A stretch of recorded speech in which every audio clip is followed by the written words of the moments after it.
នៅមួយរយៈចុងក្រោយនេះសង្កេតឃើញថា Facebook របស់កននេថាដែលមានឈ្មោះថា The កននេថា Show បានធ្វើវីដេអូជាបន្តបន្ទាប់ស្ដីពីព្រឹត្តិការណ៍សង្គ្រាមដែលសហរដ្ឋអាមេរិករួមដៃជាមួយសម្ព័ន្ធមិត្តអ៊ីស្រាអែលប្រឆាំងអ៊ីរ៉ង់នៅថ្ងៃសៅរ៍ទី28ខែមីនាឆ្នាំ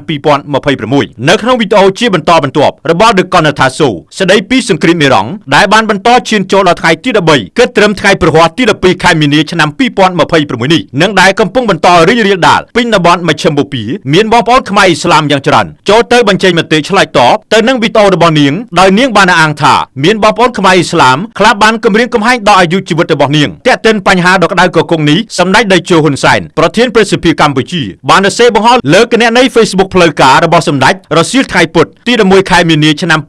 2026ដែលមានខ្លឹមសារទាំងស្រុងដូចនេះថាប៉ុន្មានថ្ងៃនេះមានការជជែកលើរឿងក្មួយស្រីកននេថាដែលចេញមកបញ្ចេញមតិលើរឿងដែលថាអាមេរិកអាចមកចាប់បងប្អូនខ្មែរអ៊ីស្លាមដែលកាន់សាសនាបែបអ៊ីរ៉ង់នៅកម្ពុជាខ្ញុំមិនគួរចូលពាក់ព័ន្ធជាមួយរឿងនេះទេប៉ុន្តែបើខ្ញុំមិនទប់ស្កាត់ទេរឿងនេះវារីកកាន់តែធំព្រោះអ្វីដែលកននេថាលើកឡើងវាមានចរិតជាការគំរាមកំហែងមកលើពលរដ្ឋដែលរដ្ឋអធិបតេយ្យមួយដែលសូម្បីរដ្ឋាភិបាលអាមេរិកក៏ប្រហែលជាមិនហ៊ាននិយាយពាក្យនេះផងអ្វីដែលគ្រោះថ្នាក់ជានេះទៀតគឺបង្កគ្រោះថ្នាក់នៃការបែងចែកនិកាយសាសនាក្នុងសាសនាអ៊ីស្លាមផងនិងការបែងចែកសាសនាផ្សេងគ្នានៅកម្ពុជាផងអ្វីដែលគួរឲ្យខ្លាចគឺសង្គ្រាមអាវុធតែអ្វីដែលគួរឲ្យខ្លាចជាងទៀតគឺសង្គ្រាមសាសនានេះឯងជាង47ឆ្នាំនៃការចូលរួមកាន់អំណាចនៅកម្ពុជាខ្ញុំខិតខំធ្វើសុខដុមនីយកម្មជាតិសាសន៍និងសាសនា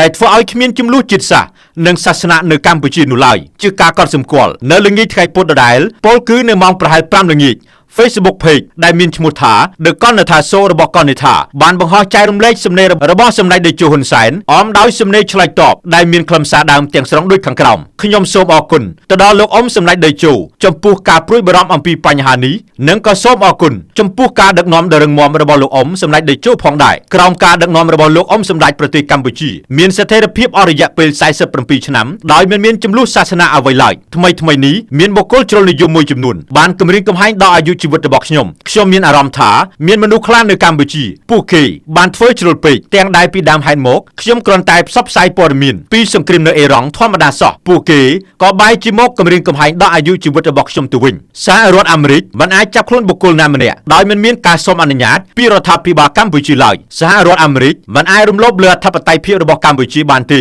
ទោះបីជាមានជនសង្ស័យជាភាវរៈជនណាក៏ដោយគោលបំណងរបស់ខ្ញុំគឺតែងតែចង់ការពារដល់ប្រទេសកម្ពុជាពីទស្សនៈជ្រុលនិយមណាមួយខ្ញុំមិនចង់ឲ្យកម្ពុជាមានបញ្ហាអ្វីដោយសារតែទង្វើជ្រុលរបស់ពួកគេមួយចំនួននោះទេខ្ញុំជឿទុកចិត្តទៅលើរដ្ឋាភិបាលរបស់យើងក្នុងការដោះស្រាយបញ្ហាបែបនេះហើយខ្ញុំក៏ជឿជាក់លើការដឹកនាំរបស់លោកអ៊ំសម្ដេចផងដែរជាចុងក្រោយខ្ញុំក៏សូមអរគុណដល់លោកអ៊ំសម្ដេចម្ដងទៀតដែលបានចំណាយពេលវេលាដ៏មានតម្លៃក្នុងការចូលរួមបញ្ចេញមតិទៅលើរឿងនេះសូមជូនពរលោកអ៊ំសម្ដេចមានសុខភាព